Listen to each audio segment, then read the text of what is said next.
All right, Jackie, we have a super special guest today, and we need to let our audience know that J.L. Collins is in the house. He is, man. This was such an exciting interview to have, to be speaking directly with J.L. Collins and to talk about his new book. I loved it. I listened to the audiobook, but to hear these stories, it was just such a treat for us. So, yeah, I mean, he is a talker, as we all know, and we love to listen to his voice. Oh, yes. I definitely love to listen to his voice.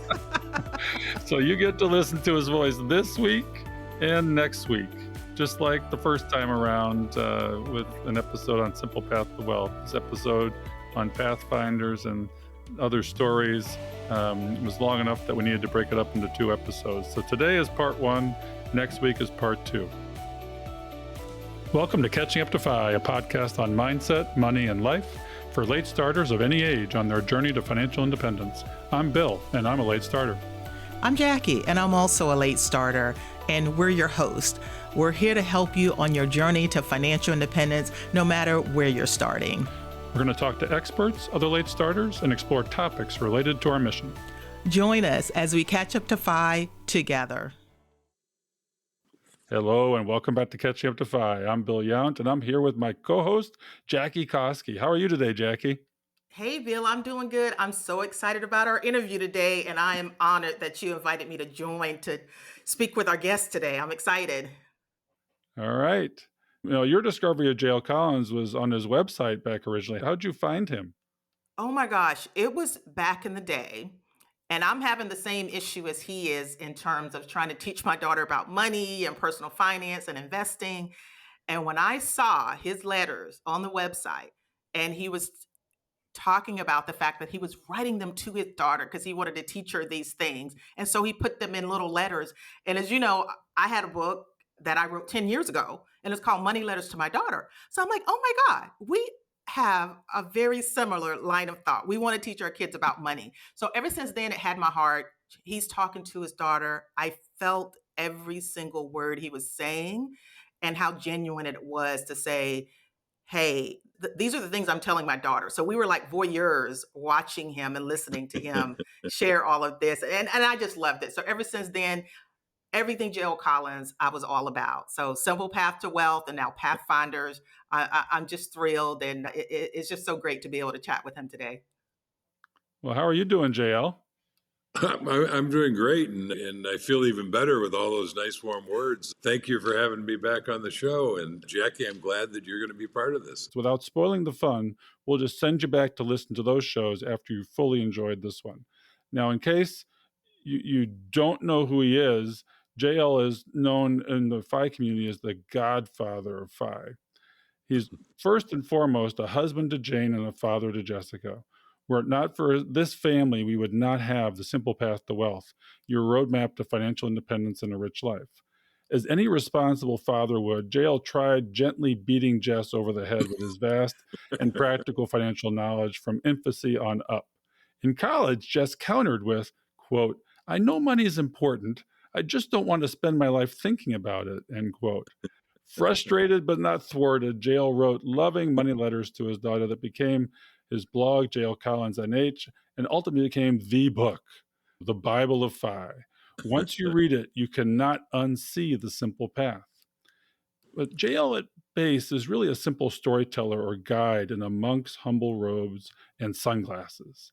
As our mutual friend Brad Barrett, host of the CUtFI podcast, says, stories make the world go round. Well, JL has been collecting stories of those on the path all over the world since he published his first book, and this past fall came out with his third book titled Pathfinders, Extraordinary Stories of People Like You on the Quest for Financial Independence. So it's time to curl up on your favorite chair with your favorite beverage and once again, listen to JL tell us a story. So welcome back to Catching Up to FI, JL. It's a pleasure to have you back. It's a pleasure to be back, and I'm curious as to what story you want to hear. Oh, well, there's plenty of stories in the book. I think there's about 100, and we'll go over a few of them.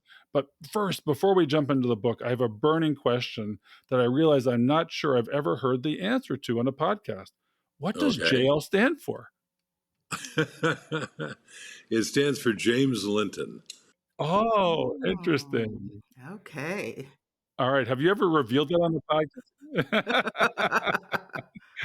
That's interesting. I don't know that you've ever revealed that on a podcast before, so maybe we're getting a real scoop. I don't know that anybody's ever asked before. Well, JL is Yeah. a much easier way to go with that. So we'll stick to JL, James Linden, but let's jump into the book. And Jackie, I think you had a few questions for him about the origins of Pathfinders and the simple path to wealth. Yeah, so obviously we are all enamored with Simple Path to Wealth, and that's a hard act to follow. So I'm very curious, at what point after that book was published in the public domain, you've got over 500,000 readers, you've got a ton of super fans. At what point after that book coming out did you start thinking about, oh, there's people actually following this advice and they're having success with it? I think I want to put it in a book. Like, how did that transformation happen where Pathfinders was born? Yeah, so that wasn't really an idea that I had to come up with because I want to say Simple Path to Wealth, which came out in 2016 in June.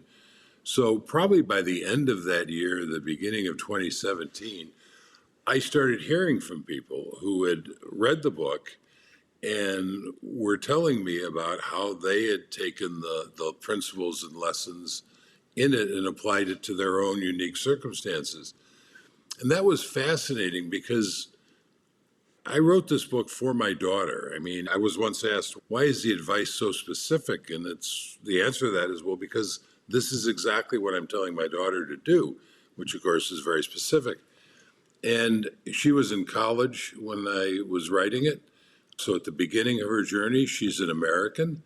So it's a very US centric book. And yet I started hearing all these stories from people who were in their 30s, 40s, 50s, 60s, well on their journey. Maybe they had lifestyles that they regretted and they had to unwind to free up some money to invest. Maybe they made investments that in retrospect weren't optimal and they wanted to pursue the simple path. And then I was hearing from people in other parts of the world, places that didn't have 401ks or IRAs that I'd talk about in the Simple Path to Wealth. They might have something that was equivalent, but it was fascinating to me how these people would say, oh, maybe I don't have an IRA, but that sure sounds like this that we do have. Or, okay, we don't have anything like that, but, I'm going to apply the other lessons in the book. And so that's what first got me thinking about it. And then over the years, there were just more of these stories.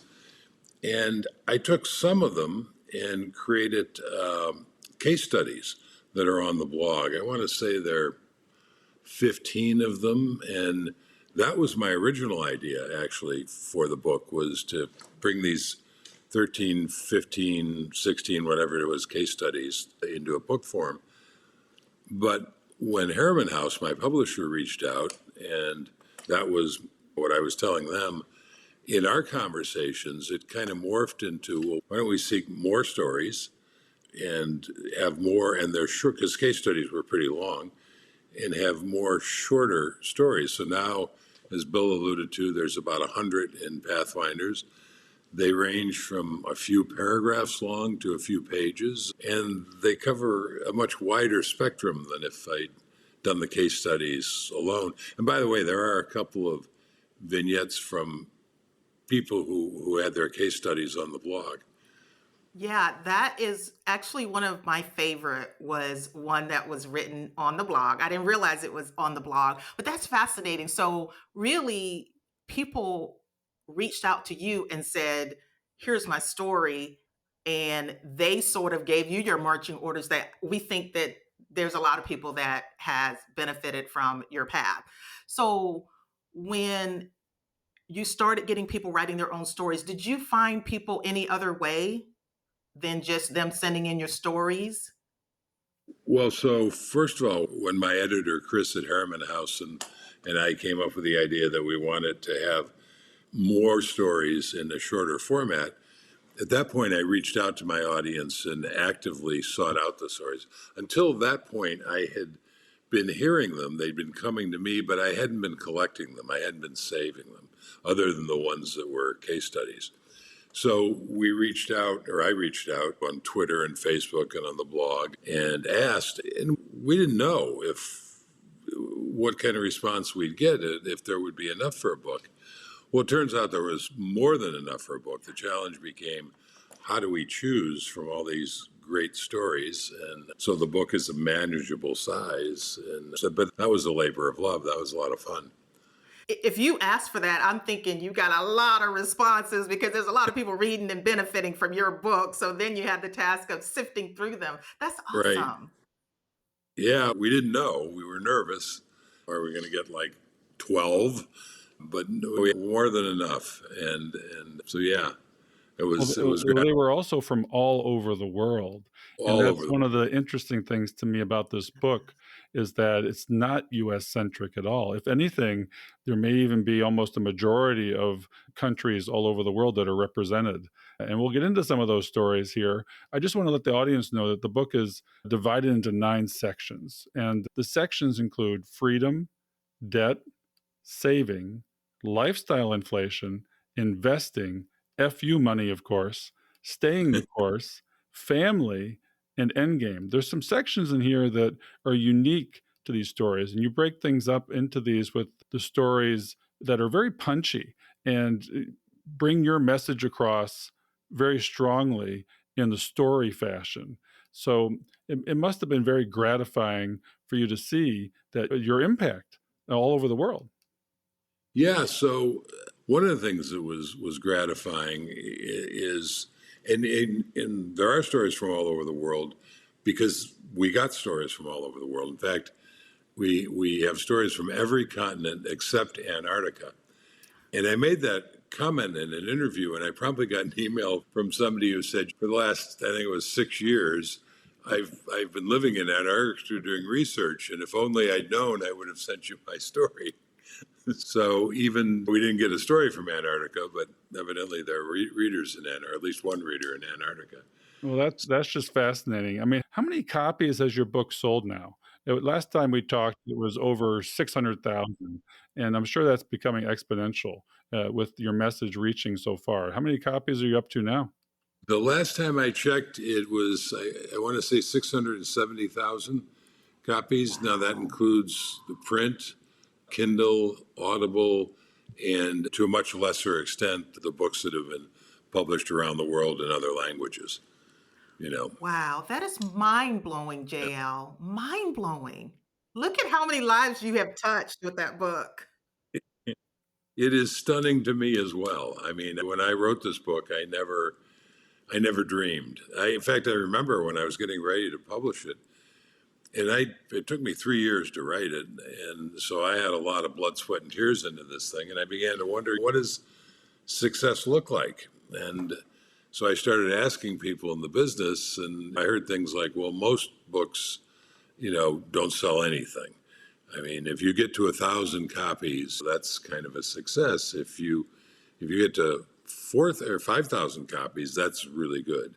If you get to 10,000 copies, well, then you've hit it out of the ballpark. And I remember thinking, yeah, I can probably get to 10,000 copies just based on the size of my blog readership.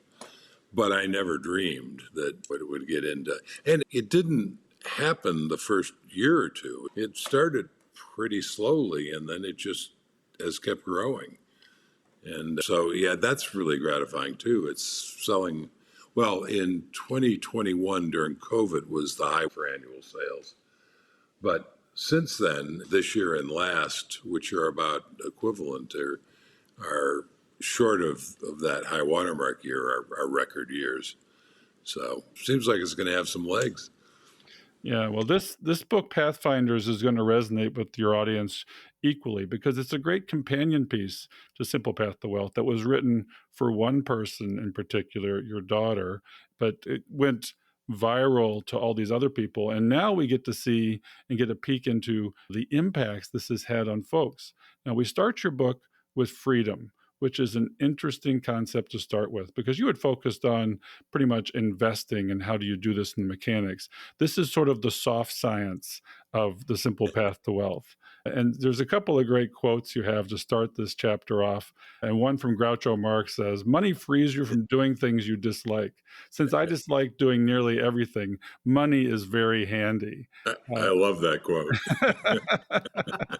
And then a quote from you here, too, which really resonates with me, is unlike you, once your money starts working, it never grows tired, never gets bored, never sleeps, never stops. It keeps working 24/7, 365.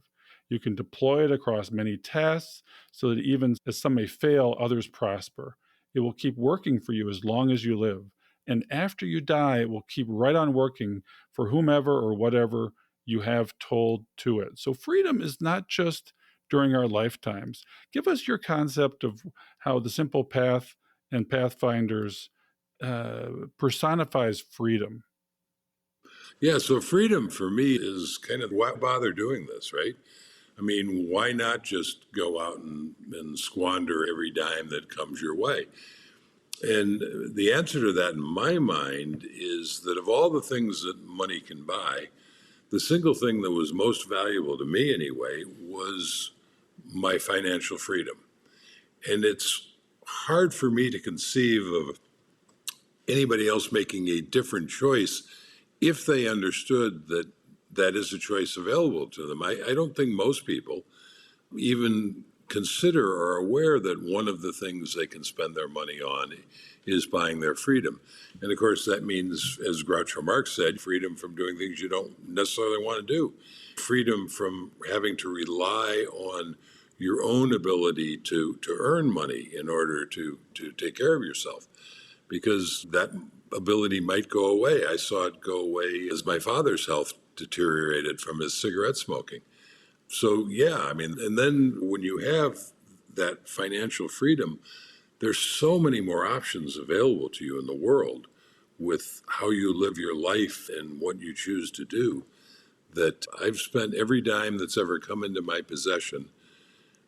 The difference is that I've spent half of those dimes on buying my freedom. And of course, you buy your freedom by buying financial assets that, as that quote you came up with, never stop working for you once you put them to work.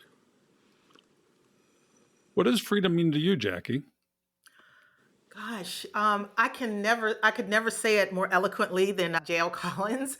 But for me, it is being able to do what you want. I always see money as like an obstacle. When I was growing up, it was always the reason why we couldn't do something or couldn't have something. So now that I'm older, I've gained a certain level of financial success. I no longer have to worry about money being that obstacle that's keeping me from doing the things that I want to do. Right. So that's how I see it, is just freedom to do what I want to do and not having to have that money issue in the way. What about you, Bill? What's your thoughts about freedom? Oh, interesting. I don't disagree with either of you. I mean, freedom for me is to not be locked into the chair where my butt's in the seat in order to earn money. And that's kind of how my profession works. Unless I'm at work, I'm not earning that active income. And to have the so-called passive income that takes care of you so that you don't have to work and you can work for fun and you can do things that you wouldn't normally do when you're focused on supporting a family.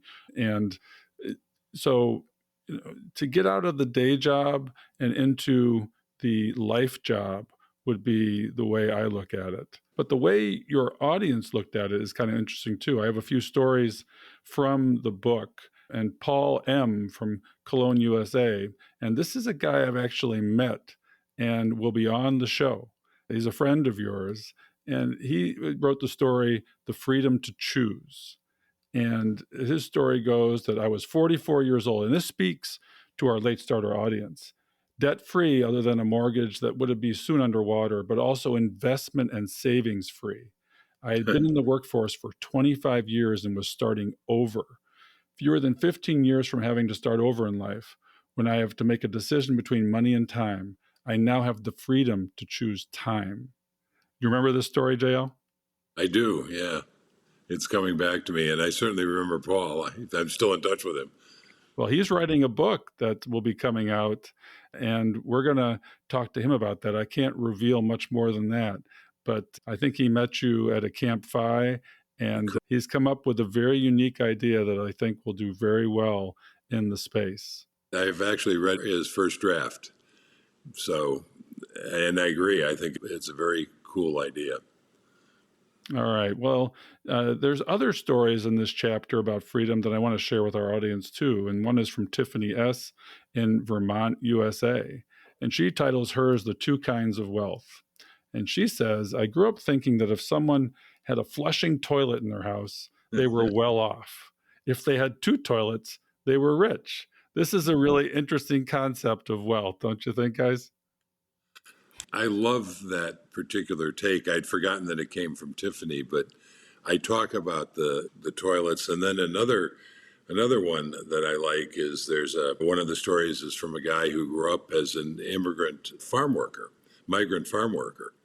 And when he was a kid, he was picking asparagus in the field. And the reason I love those stories is because when I first started the blog and started writing in this FI community, I noticed that there was a lot of pushback from naysayers who, along the lines of, well, this is all fine and good if you're a college-educated software engineer making six figures, but doesn't apply to the rest of us. And as I got to know people in the FI community through the Chautauqua events that I started and going to CUtFI, that's not what I saw. I didn't see that the people doing this were this exclusive, rarefied group. I mean, they came from all walks of life and some from very, very humble beginnings. And so I love those stories because it shows that this idea that you have to be making a certain amount of money or have a certain background in order to do this is simply not true. What I enjoyed about the book so much, it was the variety. I didn't know exactly what to Right. expect, but I think when I started in the early days of Fire, there didn't seem to be a whole lot of variety. So the collection of stories that you pulled together, and kudos to whoever decided to choose which ones made it in the book. But it was so cool to have these people from all these different countries, which I absolutely love the ones from Russia and Ukraine that just sent chills through my spine. But whoever reads the book, they are going to get such a great variety of stories. And there's going to be at least a few that will completely resonate with you. So that's the thing I appreciated the most about the book. And I did the audiobook.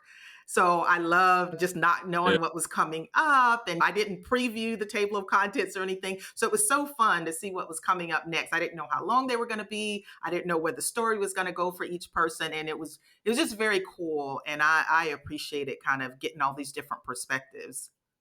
Yeah, well, thank you. And when the stories came in, we were kind of blown away at the range of perspectives that they represented because we didn't really know what was going to come our way. But I think the amazing thing to me about Pathfinders, and the thing that I like the most about it, is you can't read Pathfinders and then honestly look in the mirror and say, this can't be done. Which I think too many people, when they first hear about this idea of pursuing the simple path to wealth and becoming financially independent, say, oh, yeah, no, that can't be done. That's smoke and mirrors. You can't read Pathfinders and honestly say to yourself, from that point forward, it can't be done. You can still say, I choose not to do it. But from that moment on, if you're honest with yourself, you will know that this is a path that is available to you because it's available to virtually anybody.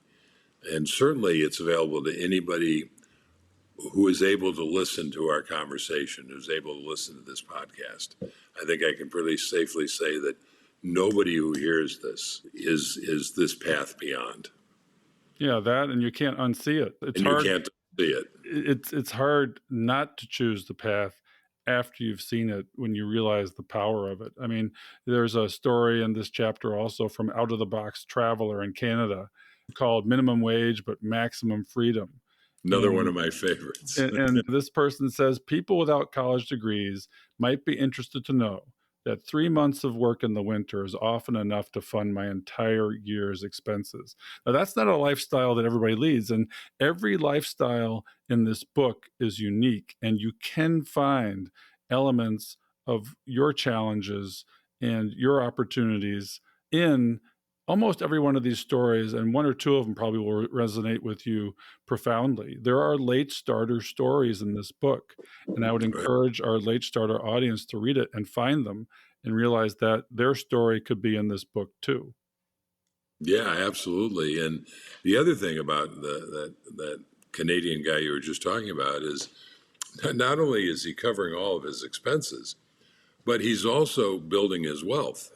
So he's also saving a portion of that 3-month income. And he's doing it, when you read the story, and not to be a spoiler, I guess, but he's figured out how to arrange his lifestyle in a very inexpensive way that allows him to do the things that he's passionate about with his time. And it's brilliant. And he doesn't have to wait to live that life until he's fully financially independent. He's living it right now while he's building his wealth. And this seems avant-garde to the majority of society, right? I mean, who could imagine working 3 months and taking 9 months to live life? I mean, that's some kind of balance that most people wouldn't even dream of or think of, right? Well, and that's the thing. I think that's, again, the reason I love Pathfinders so much and the stories in it, is I think it really will open people's eyes as to what is possible. And if you think outside the box and with a little bit of creativity and hopefully with some of the inspiration that you find in Pathfinders, I've actually, by the way, come to think that for somebody who's not read any of my stuff, Pathfinders is probably the book to start with. It's probably actually a better introduction than The Simple Path to Wealth is. Now, I couldn't have written it until I wrote The Simple Path to Wealth. But the reason I say that is you're going to read these stories from all these different perspectives, all these different starting points, all these different lifestyles that people have that are following this path that's bringing them not only financially freedom, but great joy. And then when you set that book down, hopefully you will know that this is an option. I mean, this is one of the things that you too can be spending your money on. And if that resonates with you, then The Simple Path to Wealth is kind of the manual as to how to actually do that. Well, yeah, I mean, and you have sections at the beginning of each chapter where you talk about your thoughts on that section. And in the investing section, for example, in a matter of a few pages, you go through the entire Simple Path to Wealth.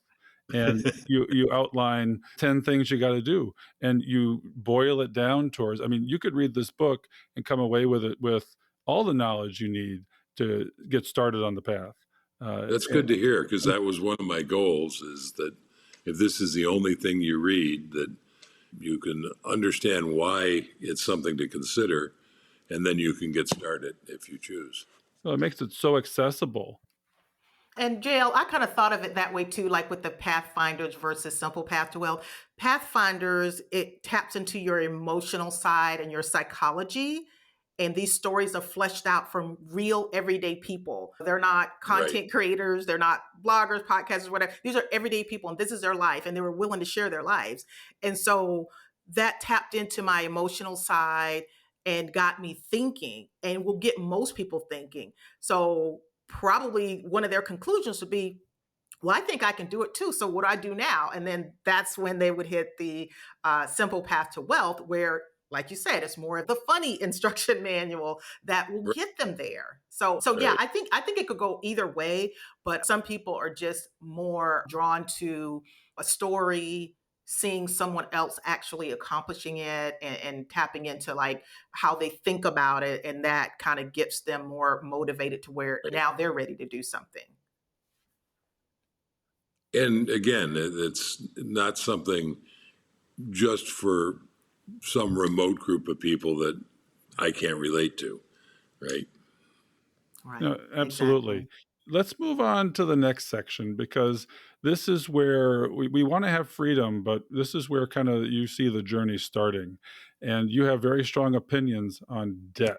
I And do. you start this chapter with Will Rogers' famous quote: "Too many people spend money that they haven't earned to buy things that they don't want, to impress people that they don't like." And you refer to debt as danger. Can you give us some of your thoughts on debt, the good, the bad, and the ugly? Well, there's no good. It's all bad and ugly, in my opinion. That's a little harsh. I mean, certainly, if you want to own a house, and I think you should think long and carefully before you make that decision, you shouldn't just buy one automatically because the larger world tells you that's the right thing to do. But then clearly, taking on a mortgage can make some sense. If you're running a business at a certain point, taking on some debt might make some sense. But personal debt is insane. And I'm appalled at how accepted it's become in the American culture that, well, of course you're carrying debt. I mean, how else would you maintain the consumer lifestyle that you must maintain? And there's some truth to that, because the lifestyle that we're kind of taught with all the marketing that's crammed down our throat that we need to maintain, well, most people don't actually have the income to do that. But hey, no worries. We have this easy payment plan. But when you take on debt to buy something, essentially you're saying, if it's a car as an example, like, well, I don't want to pay $30,000 for that car. I want to pay a whole lot more than that. And I want to keep paying it until I die. I mean, it's insane. It's like being covered with blood-sucking leeches and thinking that's normal. He's got and a it's way with okay. words. Yeah, I mean, it's not normal. It's not okay. And if you're covered with blood-sucking leeches, you take your sharpest knife out and you start scraping the little bloodsuckers off. And that's exactly what you should do with your debt. You should take your sharpest financial knife out and pick the biggest, the meanest, the ugliest, the nastiest, the highest interest rate debt, and start scraping at that sucker until it's gone. And that's a great way to organize your life to free up the money to do that.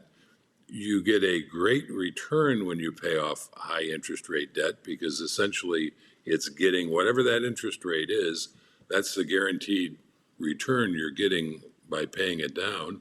And then when you've blown that debt out, not only are you free from debt, but you have the discipline to begin building your wealth. So all that money that went to paying down your debt, you can now channel into buying assets, into buying your freedom. And it will feel at that point normal to you. If you have debt, that's the silver lining, is that once you go through the candidly, extraordinarily difficult process of getting rid of it, you've created a wonderful discipline that will serve you well in building your wealth. Yeah, I definitely think that's a bright light for people paying off debt. It doesn't mean you can't still be on the path to FI, whatever. But like you said, you created that habit by paying off your debt regularly. So now all of that Right. money that was going towards your debt every month, now you get to reroute that to investing. Like how great does that feel? Maybe even more so than someone that didn't have debt, because that marginal gain. But I mean, I've heard you make that point before, and I'm like, that is so true. And that might be the extra little motivation to say, hey, if I can pay off these debts every month and be consistent, then I can do the same thing with investing, and I've already created the funds to do that. So I love that. Yeah. I would hope anybody who's listening to this, who's carrying this kind of debt and is under the impression that it's okay or that it's normal, I hope this conversation inspires them to rethink that. My friend, Mr. Money Mustache, likes to say, if you have debt, your hair's on fire. This is an emergency. This is not normal. You need to act right away, and you need to move heaven and earth to get out from under it. You will never be free if you're dragging that ball and chain around. JL's got some great one-liners. I just want to throw this in there. I don't know if this was in the book, but JL, you were, maybe it was a podcast or something, but you just said, don't spend all your money on trash and trinkets. You know, it's like those are t-shirts. You need to start a t-shirt business because you've got so many great one-liners. Yeah, I think that's actually in The Simple Path to Wealth, because I've kind of gotten away from that line. I've forgotten it a little bit, but yeah, it's trinkets and trash. Trinkets and trash. Yeah. You can buy your freedom, or you can keep buying trinkets and trash. I I mean, like you have a that couple one. other great one-liners in this book where you say, having debt makes money your master. And rather than master your money, you're turning your life over to debt. And then Oh, absolutely. money spent servicing debt is not working for you. It's not those little soldiers out there in all the companies that you can buy with investing that work for you tirelessly while you sleep. Uh, Right. Debt works tirelessly against you and helps you lose sleep, probably. And then you also refer to debt as a dumpster fire. There is no financial freedom until you put it out. Don't overthink this. Start today. So Well, a lot of great one-liners. and that's that last one. Don't overthink it. I think is critically important because there's also a whole industry around ostensibly helping people get out of debt by selling these programs. And that's also insane. Don't buy stuff to try to get out of debt. It's not easy, but it's not complex. It's don't overthink it. You just have to pay it down. And again, my advice is start with the highest interest rate because debt and pay that down because that's your biggest immediate return. That's what financially works best. But it's not easy, but it's not complex. It's very simple. You just have to stop spending money, organize your life so you're freeing up money to put towards that debt, and then just keep pounding away at it. Jennifer C. from Chicago, Illinois, in the story When Debt Rules Your Life in your book, she says something profound too. I used to think that budgeting meant that you were poor. And I realized that if you wanted to achieve true happiness in life, debt was going to inhibit me much more than a budget. So for people that are reticent to starting a budget, I mean, that seems to be a critical move to make in order to pay off your debt, right? Yeah, absolutely. Absolutely. I mean, it's a tool towards freedom. You need to know where your money's going before you can figure out how to organize your life to free some of it up to work for you. The next section of your book is on saving. So debt moves into saving, right? And this is where your strength really is in your book, Simple Path to Wealth. And you quote Benjamin Franklin and say, if you would be wealthy, think of saving as well as getting. There's all these great things that people can summarize in one line that should motivate us to go down this path. Saving follows debt because it's the key mechanism by which we only escape debt if we have been unlucky enough to fall into it, but build wealth. It makes everything else possible. Saving is what powers the journey, right? That's it. I mean, savings, and I've come to think of that a little bit differently. It's a way of spending, right? So when you say saving, what you're really saying is, well, you're investing in assets. You're spending your money to buy assets because that's how you buy your freedom. So that's what savings is. It's a form of spending to buy your freedom.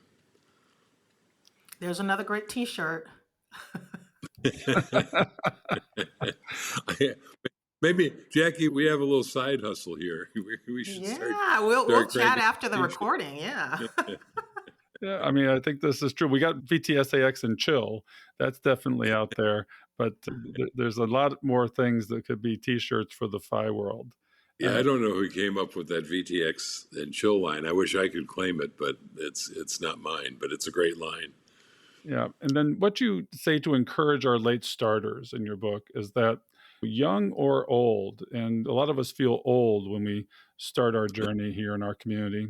If you make achieving financial freedom a major goal, you're looking at about a 10 to 15-year journey. And that's your 50% savings rate, right? It's Right. shorter if you already have some assets and longer if you have debt to unload. But it's all within reach in 10 to 15 years. And that's the message we try and keep pounding into our audience is there, don't lose hope. The sooner you wake up, the better. But if you get your act together, you're only 10 to 15 years away because the journey is the same for a 30-year-old as it is for a 50-year-old. Exactly. You're going to have to buckle down, but it's entirely possible with a mindset shift. Well, and the other thing that I would emphasize is that it's not an on-off switch, right? It's not like you start from ground zero and then when you become financially independent, you flip the switch and you're there. It's a journey, right? I mean, that's why it's called Pathfinders and the simple path. It's a journey. And each step you take along that journey, you're a little bit stronger. So let's suppose you don't even have the 10 or 15 years, but if you do 5 years of it, you won't be fully financially independent, but you'll have a lot more of what I call FU money. You'll be a lot more fiscally strong. You'll have a lot more options. One of my all-time favorite quotes is from a guy named Leo Burnett, who was a big advertising agency guy in the 50s and 60s.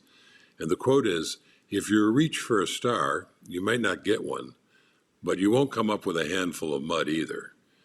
So if you're reaching for financial independence, you might not ever get there. You might not have the time or whatever, but you won't end up with a handful of mud. You'll be significantly better off than if you'd never started the journey. That's a great point.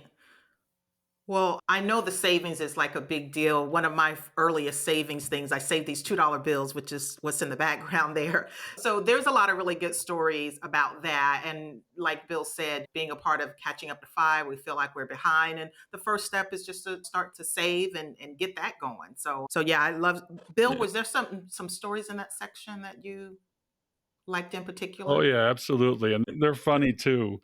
There's one by C.L. Robinson in North Carolina called Saving Like Chuck Berry. And this gentleman said, I happened to read a magazine interview with the famous musician Chuck Berry. He said that he saved 80% of his earnings and had done so throughout his entire life, even when he worked as a carpenter before he became famous. What a mindset, right? You see a lot of celebrities and athletes going bankrupt because of their quick degree of wealth. But if you just make the decision to save 30, 40, 50% and do that whether or not you become famous or your business explodes, you can afford the lifestyle inflation that comes your way as your income progresses. It will happen and you can enjoy a better life and still save 50%.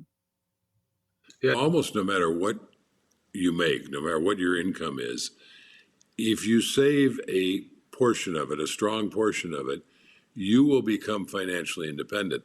The same is not true about your income. It's very possible to have an extraordinarily high income and wind up with nothing.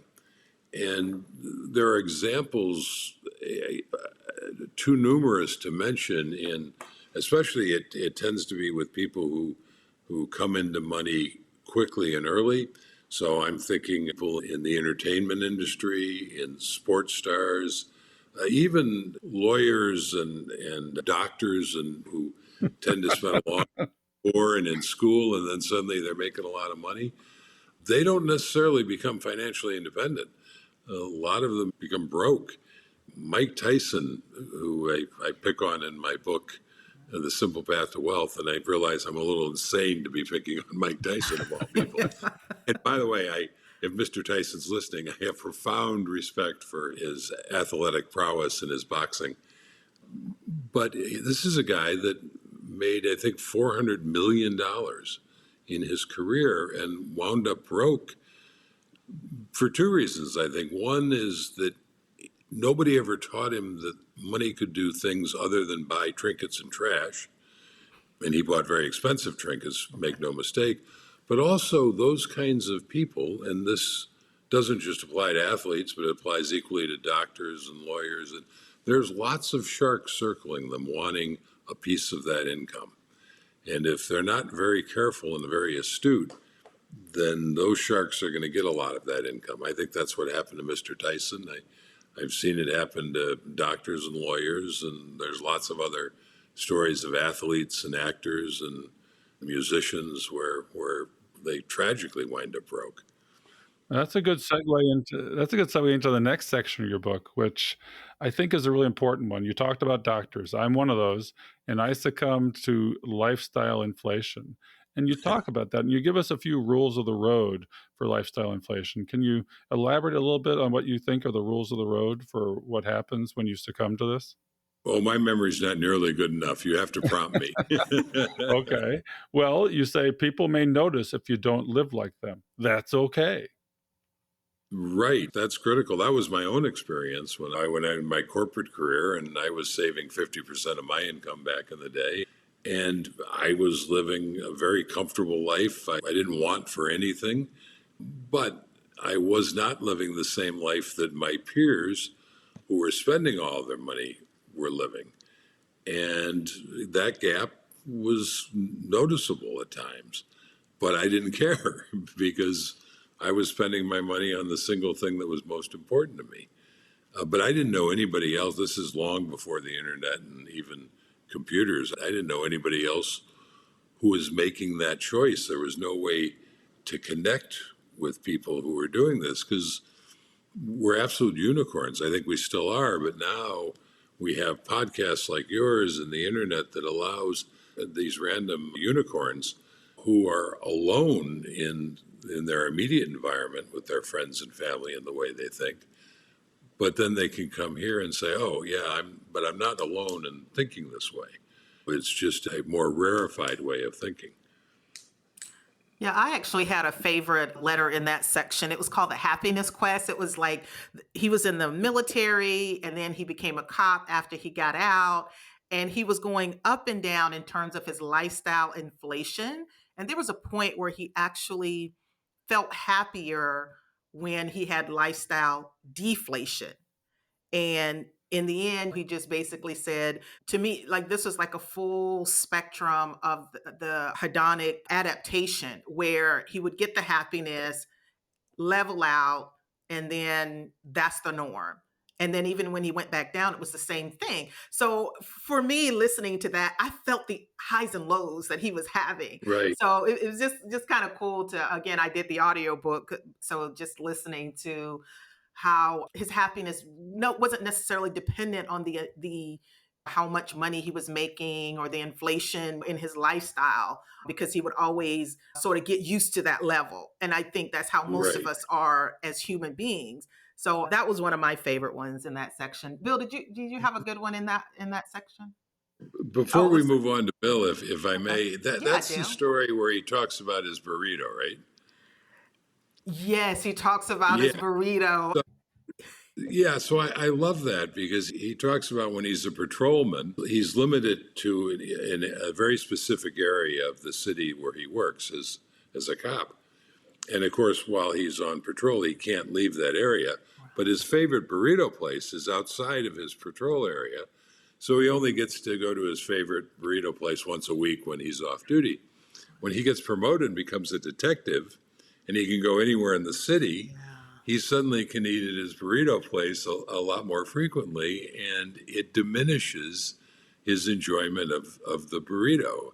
And that's the other thing that lifestyle inflation does. It ironically diminishes our enjoyment of the thing that we're trying to have more of when we, in fact, have more of it. Well, you're right. And the chocolate cake is just another example. We can't eat chocolate cake every day. We love it. And it's also funny that each story, as you, I, and Bill are talking, how each person extracts certain pieces of each story, and Yeah. we have different takeaways. So that was kind of cool too. Just so for anyone else that's like going to get the book and read through the stories, you may pull some things out that you never hear us talk about because of how it kind of hits in whatever your frame of mind is there. So when you mentioned the Yeah. burrito, yes, I remember the burrito, but I was just thinking about Yeah. the ups and Right. downs that he had. Yeah. So Yeah. Yeah. Well, there's a couple other stories. There's so much pithy stuff that comes in very short snippets. And Lisa Shader from California titled her story "Life Changing Advice," and she talks about how her husband and she became millionaires because of a college professor gave them one life changing piece of advice. For the first 10 years out of college, don't upgrade your lifestyle. Continue living like broke college students and invest instead.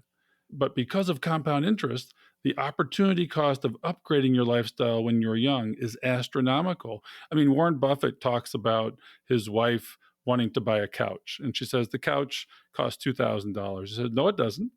The couch cost $2,000, 20, 30, 40 years of compounding, and all the opportunity costs. That these are costs that I never thought of. It was Right. just the price of the item, not the price that you paid for freedom and using your life energy to buy that couch as opposed to buying investments. That money works against you. It's gone. It's never coming back when you buy the That's couch. right. That's right. Yeah, absolutely. I use in the Simple Path to Wealth, I illustrate that talking about buying a car and just how expensive that car is when you start taking into account that not only are you losing the money immediately that you pay for it, but you're losing all the money that money could have made over the years. And then suddenly your $20,000 or $30,000 car becomes a whole lot more expensive than that. And that's assuming that's not even taking on car payments. Then it really gets ugly. Nope, that'll compound against you. And then Yeah. another funny one. I mean, these are all funny. These people take humor into their lessons. And Christina Conley from Honoka, Knoxville. Now, this is actually a local. I'm trying to meet up with this person. I've reached out to her. I haven't heard back, but a Knoxvillian here. So I did find somebody that's in my realm, in my community. Her Yeah. story is titled Lifestyle Inflation. Sometimes it's real murder. And so their story was very interesting because they had frugaled down with regards to their house and they lived in a very sketchy neighborhood. And she says, that was how we learned that a cost of living increase is not necessarily a question of being tempted by a luxury car or private school tuition. Sometimes it can look like a dead body in your neighbor's front yard. We tried turning a blind eye to the drug drops and yelling matches around us until one morning we awoke to see yellow tape flanking our mailbox. And they had a child, and then safety became an issue, and they upgraded their lifestyle because they needed to get away from dead bodies and yellow tape.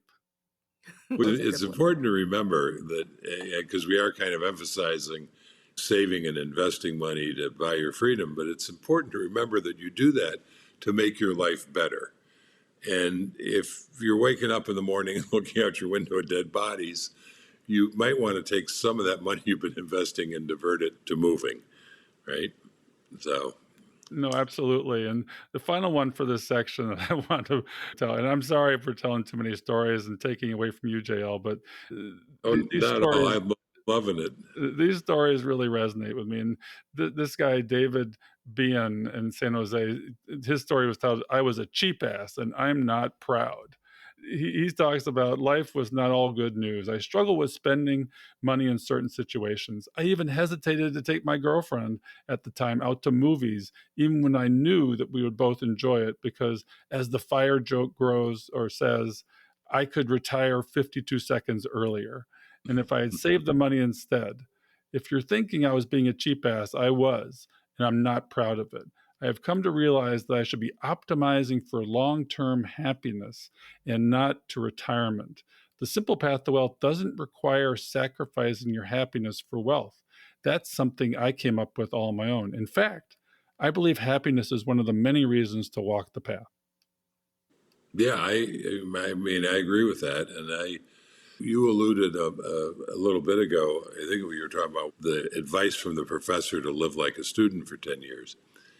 And I didn't do that myself, but when I came out of college and I got my first professional job, I very arbitrarily decided I was going to save and invest half of my money, 50% of my income.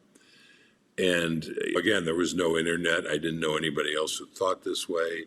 I just kind of pulled that number out of a hat because buying my freedom was just so important to me that spending half my money on it seemed like a reasonable thing to do. And by the way, in retrospect, it's still what I would recommend if anybody asked. But I've had people say, well, how on earth do you possibly live on 50% of your income? And there are two things. One, I looked around. I was making $10,000 a year in that first job, and I could see people living on $5,000. So that was kind of a no-brainer. There are people who live on $5,000. There's no reason I can't do that. But even more importantly, $5,000 a year was far more than I'd been living on in college. So even on half of my income, it was a major step up in my lifestyle. So it just all depends on, I think, controlling the lifestyle inflation. It's not that you can't have some of it. It's just you don't want to let it get away from you. And so when I was making $20,000 a year, I had twice as much money to buy my freedom with, but I also had twice as much money to live my life day to day. We hope you've enjoyed this episode of Catching Up to FI. We would appreciate it if you could leave us a 5-star review so that our message can reach others. While we are financial educators, and I'm a financial professional that loves to teach, our content is for general education and information purposes only. We are not providing financial, legal, or tax advice. Always do your own research or consult a professional before making important decisions. We'll see you next time on Catching Up to FI.